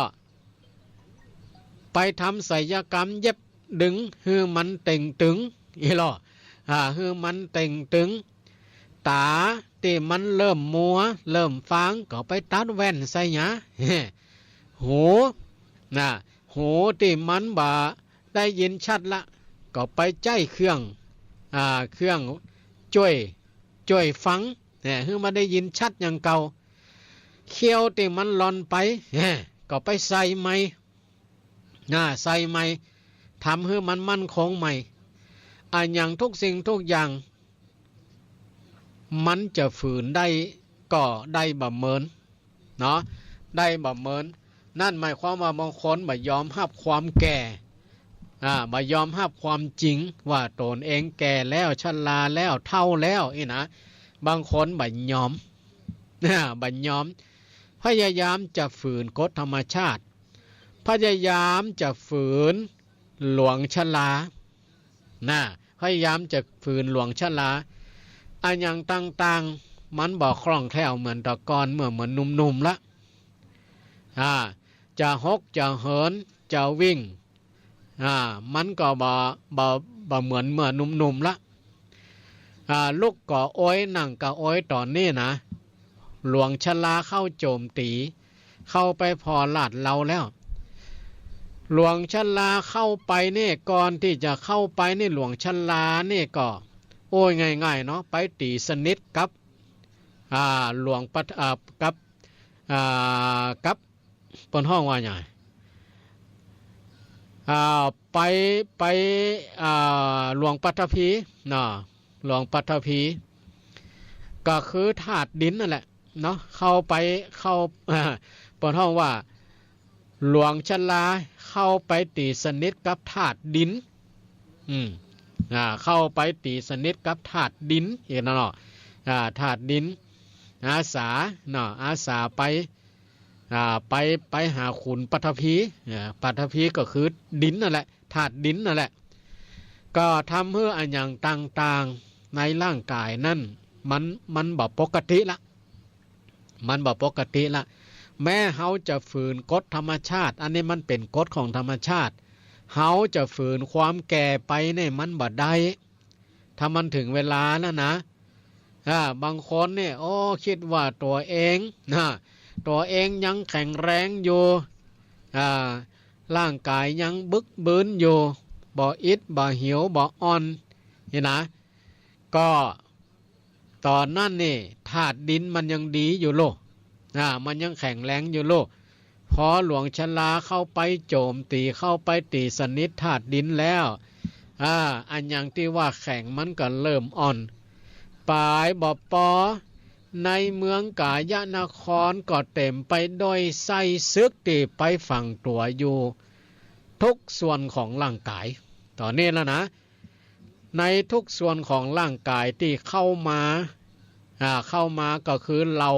กิมิชาติหรือเราพยาธิต่างๆเพราะฉะนั้นในร่างกายของเฮานั่นเต็มไปด้วยพยาธิเต็มไปด้วยเชื้อโรคทั้งที่มองเห็นและบ่มองบ่หันแม้แต่เราพยาธิต่างๆนั่นมันก็ซ่อนใส่ไปทั่วพยางร่างกายของเฮามันซ่อนใส่ไปทั่วละท่านทั้งหลายนะบอกว่าเปิ้นบอกว่าตัวมีเหมือนกันหมดมีเหมือนกันหมดเชื้อโรคต่างๆไปอยู่ณที่ต่างๆเพราะฉะนั้นโรคที่มันเกิดขึ้นกับร่างกายกว้างศอกยาววาหนาคือของเฮาเนี่ยที่มันเข้ามาได้ง่ายก็เพราะว่าในช่วงนั้นเนาะพญาจิตราชประมาทลาสาหลงมัวเมาในความเป็นหนุ่มเป็นสาวกันอยู่จึงคิดว่าตัวเองแข็งแรงตัวเองบ่เป็นอันหยังนี่นะบ่กลัวนี่เนาะทีนี้เมื่อหลวงชลาเข้าไปแล้วเข้าไปดูลาดลาวในหัวในเมืองตอนนี้อันหยังต่างๆมันสุดโทรมไปแล้วทีนี้หลวงพญาธิหลวงพญาธิหรือโรคต่างๆก็ฮับช่วงจากหลวงชลาฮับช่วงจากหลวงชลาหลวงพญาธิก็น้ำขุนโรคาน้ำขุนโรคาคุมไพ่พล108ก็คือพญาขุนหลวงพญาที่นี่ได้ฮือขุนโรคาคือโรคต่างๆ108,001ประการ100ปันอย่างโรคต่างๆก็ฮับช่วงจากหลวงพญาธิหลังจากที่ร่างกายสุดโทรมไปแล้วเราหลวงพญาธิก็ฮือขุนโรคาก็คือฮือโรคต่างๆ108 ปันประการเข้าไปหลวงพญาธิก็นำโรคต่างๆนำโรคต่างๆอย่างเช่นว่าโรคเบาหวานโรคเท้าช้างโรคบาดทะยักโรคบาดทะยักพ่องโรคอภิวาตกโรคพ่องล่ากะโรคริดสะดวงพ่องโรคกระเพาะพ่องกระเพาะเป็นแผลลำไส้เป็นแผลเป็นนิ่วในถุงน้ำดีเป็นมะเร็งปอดเป็นโรคต่างๆเนาะโรคต่างๆ เป็นเท้ามารพ่องเป็นไส้เลื่อนพ่องเป็นกลากพ่องเป็นเกลียนพ่องเป็นหิดพ่องเป็นตอมพิษพ่องเป็นโรคงูสวัสดพ่องเป็นวัดใหญ่วัดน้อยพ่องก็เดินตามกันเข้ามาเป็นแถวเป็นแถวปลายปอโรคมะเร็งโรควัณโรคเอาละตอนนี้หลวงพญาธิได้นำโรคต่างๆเข้ามาสู่ร่างกายทั้งที่มันมีในหั่นและกะข้างที่เข้าไปใหม่อันเกิดจากการอาหารการกินสิ่งของต่างๆที่เฮาเคยกินเคยสู่เคยเมาเคยอย่างเนี่ยมันมาละโรคต่างๆตอนนี้เมื่อโรคต่างๆเข้ามาสู่ร่างกายกว้างศอกยาววาหนาคืบตอนนี้เฮาเริ่มหู้แล้วว่าอ๋อบัดเดียวนี่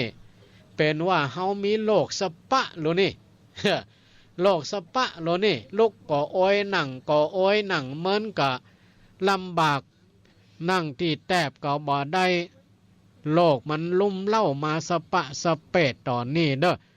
โรค101ปัญญางบ่ฮู้มันมาจากที่ไหนเนาะทั้งที่บ่ได้เชื่อเชิญอะหยังมันตึงมาเพราะฉะนั้นบางคนก็เป็นเวลาละโรควันละโรคเดือนละโรคปีละโรคบางคนถึงขั้นที่ว่าเป็นคนไข้ติดเตียง คนไข้ติดเตียงกลับสภาพมาเป็นเด็กแหมรอบหนึ่งน่าเดินก็บ่ได้จะไปที่ไหนก็การเอาเหมือนกับเราอ่อนที่กำลังฝึกการจะลุกเดินก็ลุกยากต้องใจทั้งเท้าสองข้างมือสองทางกงโกะกงโกยยกก้นขึ้นอย่าก่อนที่จะเดินไปพอเดินไปแล้วลุกขึ้นแล้วจะเดินไปก็ส่วนเสต้องตั้งไข่อย่างก่อน ตั้งไข่อย่างก่อนเหมือนกับเราอ่อนที่มันลุกยืนได้นะแต่ก็บ่กล้าเดินเด้อ พอจะเดินไปก็เดินส่วนเสไปบางทีก็เดินได้9-2 ก้าวก็ล้มลงมาอย่างก็เหมือนกับคนเฒ่าที่กลับกลายเป็นละอ่อนคนเฒ่าก็ลุกยากจะลุกก็โอยก็นั่งก็โอยบางคนก็เป็นคนไข้ติดเตียงจ่วยตัวเองอันยังบ่ได้สักอย่างก็เหมือนกับน้องแอที่เกิดมาใหม่แต่หลวงพญาธิหลวงโลคาต่างๆเหล่านี้นะมันบ่ทำให้เมืองกายนครหรือว่าพญาเจตราชนี่ตายง่ายๆโรคภัยไข้เจ็บต่างๆนี่มันจะชอบทรมานมันบ่ถึงขั้นที่จะต้องให้ตายนะมันชอบทรมานยิ่งทรมานเท่าใดเพราะฉะนั้นบางคนก็จม3 วันดี4 วันไข้ตายก็บ่ตายหายก็บ่หาย จมหัวตัวเก่านะจมหัวตัวเก่าหายก็บ่หายตายก็บ่ตายตอนเนี้ยถามว่าทุกคนจะต้องประสบก็เหมือนกันทุกคนท่านทั้งหลายตอนนี้เมื่อความแก่ชราเข้ามาเยือนแล้วโรคภัยไข้เจ็บอะไรอย่างต่างๆก็เริ่มปรากฏบางตัวก็อยู่ในกายเฮาเนี้ยโรคมันอยู่ฝังอยู่ในกายของเฮาเนี่ยมันมาเป็นไส้ซึกมาลบมาลี่อยู่นั่นหมายความว่าบางคนนั่นเป็นมะเร็งติดปอดพ่องติดตับติดไตพ่องเป็นลมพงปองพ่องแน่มันเริ่มปรากฏมาเป็นอย่างนะตอนนี้นะบอกว่าเจ้าท่านสูเองมึงเหมือนกันหมดตอนนี้เขาจะมีเงินหมื่นเงินล้านเงินแสนนะจะเอามายุกมายาก็มอกบรรเทาสุดท้ายก็ช่วยอันยังบ่ได้มีเงินหมื่นเงินแสนเงินล้านที่เฮาหิหามาได้เมื่อยังมีกำลังวังชาอยู่เมื่อถึงเวลาเจ็บไข้ได้ป่วย ต่อให้มีเงินเป็นหมื่นเป็นแสนเป็นล้านก็บ่สามารถที่จะสู้ขุนพยาธิโรคภัยไข้เจ็บได้มีเงินมีทองก็แค่บรรเทาต่ออันเนาะแค่บรรเทาไปเป็นวันต่ออันสุดท้ายก็หนีเงื้อมมือของมัจจุราชไปบ่ได้เมื่อขุนมรณังฮับช่วงจากขุนชลากับขุนพยาธิถ้าหลวงมรณังเข้ามาเมื่อใดเมืองกายนครก็ล่มสลายในเวลานั้นเนาะในเวลานั้นเมื่อความตายเนาะโอ้ยง่ายเนาะเมื่อความตายเข้ามาถึงแล้วเฮาจะหลีกจะลี้จะหนีอย่างใดก็บ่สามารถที่จะหลีกลี่หนีความตายไปได้แม้เฮาจะมีเงินมีทองมากมายกายกองขอแลกเอาชีวิตไว้แหมสักเดือน2 เดือนแหมสักวัน2 วันนี่นะขุนมรณังมันก็บ่หันตัวบ่ยอมรับกับสินบนเงินทองอย่างต่างๆเมื่อขุนมรณังเข้าโจมตีแล้วนะเข้าโจมตีละซึ่งตอนนี้แหละท่านทั้งหลายก็คงจะบจบเดียเรื่องมันก็กำลังมันอยู่เนาะเขาก็จะต้องไปติดตามตอนต่อไปแต่วันนี้ก็ต้องขอยุติไว้แต่เพียงเท่าอายุวันโนสุขังภาลัง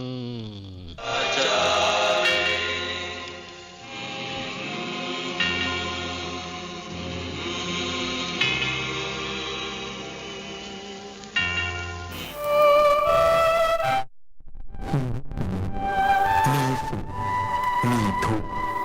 ดีใจ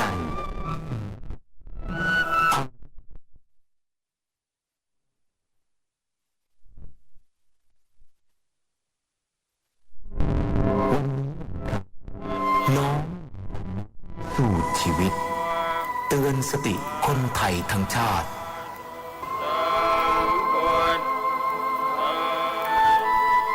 ตกจากที่สูงเรียก1669กระดูกหักเรียก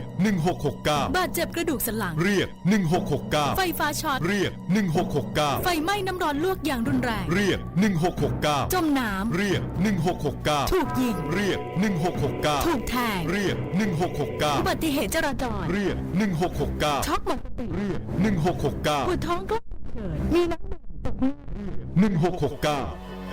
เจ็บป่วยฉุกเฉินและบาดเจ็บจากอุบัติเหตุเรียก1669รวดเร็วปลอดภัยมีประสิทธิภาพบริการ24 ชั่วโมงจนเครียดกินเหล้าจนเครียดกินเหล้าจนเครียดกินเหล้าจนเครียดกินเหล้าจน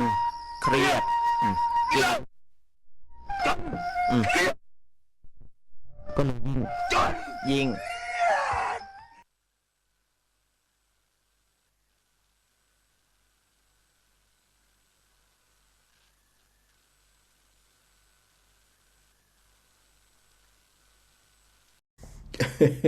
หลายคนเคยจมมาอาจารย์ก็ไม่หู้อย่างเนาะเพราะว่าตัวบดีพิมพ์มาอีกอะหาตัวพิมพ์มาถึงจะหู้มันก็ว่าเปิดทักทายมาจากอันจีอีนะอาจารย์ก็จะได้หูเนาะเจ้าแม่มะลิการนมัสการเจ้าอาจารย์เจ้าชั่วโมงเดียวแหละค่ะหูตันรู้นี่ เจ้าหูตันถ้าอาจารย์อ่านไลน์แล้วติ้วเอาออกชั่วโมงเดียวแล้วดีอ่านอาจารย์กันน่าแต่มันผูกก็จะมีงานอย่างนี้เจ้าการนักละกะมันมาหูอย่างเป็นอย่างเจ้าบัดตันเนี่ยอย่างกับบัดตันแล้วแม่ก็เตรียมอาบน้ำเตรียมหนังสือเป็นว่าอาจารย์ไม่ได้สวดมนต์เจ้าพอดีพระอาจารย์มาได้แจ้งสถาแล้วก็หูข่าวว่าสถาเปิดมีงานกันประคำประคืนนี่หลายคนนะก็เลยเป็นอย่างเคยว่ากันว่านายเป็นอย่างเจ้าอาจารย์ว่าอย่างนี้กันแม่นพระอาจารย์ก็เพิ่งเข้ามาตอนก่อนเข้ารายการนี่ไปมจรมานั่นน่ะเจ้ามจรมันมีหลายงานมีสอบนิสิตด้วยมีอย่างด้วยเตรียมงานด้วยหลายอย่างงานรัฐงานหลวง พระอาจารย์เจ้าก็ช้าก็แต่อย่างก็ปัญญาแต่ก็มันต้องของคู่กันเลยครับน้ำหนักมันต้องมาปอๆกันแต่เขาได้ยินเนี่ยบางคนเนี่ยคิดว่าตัวเองเข้าใจตัวเองฮู้บ่ใส่บาตรใส่หยังรักษาศีลรักษาหยังอยู่ที่ใจนี่เนี่ยมันก็มันยากสักอย่างนี่เจ้ามีคนว่าผลว่านักไปด้วยปัญญาแต่ศรัทธาบ่มีอย่างไปมีอย่างอันสมมุติว่าตัวบ่อาบน้ำเนี่ยไม่อาบมันหยังมันอยู่ที่ใจเพ่สะอาดบ่สะอาดโอ้เดินเป็นนักกะเหม็นตึ้งกะก็คิดว่ามันอยู่ที่ใจเพ่สะอาดบ่สะอาดอยู่ที่จิตแม่นก็แม่นแต่ตัวเองไปไหนได้วะย่อมได้บ่เข้าใจว่าแสดงนี่เข้าใจแล้วเจ้าเข้าใจแม่นเดี๋ยวพระเจ้าตรัสว่ามันต้องเต่ากันถ้ามีศรัทธานักแต่มีปัญญาก็งมงายอันยังก็เจียมเฮ็ดออกดอกอันทีละ2อันก็ไวแล้วไวแหมนี่เนี่ยเนี่ยมันดังสัปปะนะถ้ามันมีศรัทธาแต่ว่ามันมีปัญญามันต้องมาด้วยกันมันต้องมาคู่กันเนาะเจ้าดีละ เดี๋ยวอ่านให้จบก่อนเด้อสาธุเจ้าสาธุแม่มณีสาธุเจ้าอันโยมแม่ชุติการรอดพยัญนมัสการพระอาจารย์สาธุนะแม่บัวทองทอดแก้วนี่บ่ถามรู้ว่าวันนี้แม่บัวทองบ่ถามรู้ว่าพระอาจารย์สวดมนต์ธรรมะเย็นก็อะไรวันนี้บ่ถามเฮ้ย สงสัยมีงานนิสุระขณะนี้เวลา 22 นาฬิกาตัวเนอร์แล้ว